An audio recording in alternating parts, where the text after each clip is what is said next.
বিশ্বের অন্যতম ধনী এবং অ্যামাজনের প্রতিষ্ঠাতার বিয়ে বলে কথা, আয়োজনের বাড়াবাড়ি তো থাকবেই।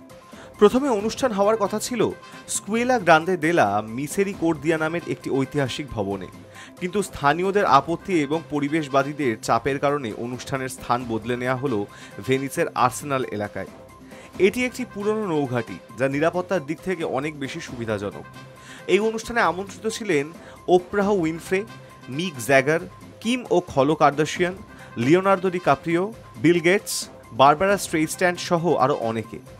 পুরো অনুষ্ঠানে খরচ হয়েছে প্রায় 400 থেকে 500 কোটি টাকা।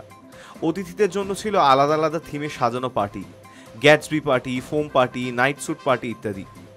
ভেনিসের প্রশাসনের দাবি, এই অনুষ্ঠান ঘিরে ভেনিসে অনেক টাকা বিনিয়োগ হয়েছে।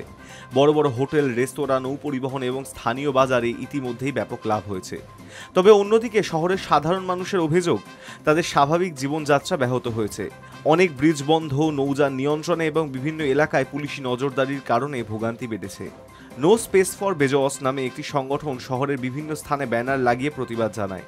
তারা বলছে, ধনীদের এই ধরনের বড়সড় ব্যক্তিগত অনুষ্ঠান ভেনিসের মতন ঐতিহ্যবাহী শহরের পরিবেশ ও সংস্কৃতিকে ধ্বংস করছে।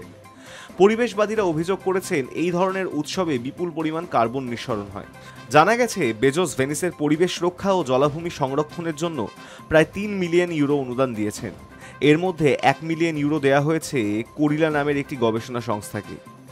বিশ্বজুড়ে আলোচিত এই অভ্যর্থনা অনুষ্ঠান ভেনিস শহরকে যেমন আর্থিকভাবে লাভবান করেছে, তেমনই এনেছে বিতর্ক।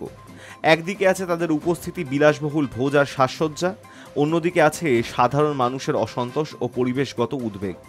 এই ঘটনার মধ্য দিয়ে আবারও প্রশ্ন উঠছে, ভেনিস কি শুধু ধনীদের জন্য সাজানো এক বিলাসবহুল মঞ্চ হয়ে উঠছে? High news network.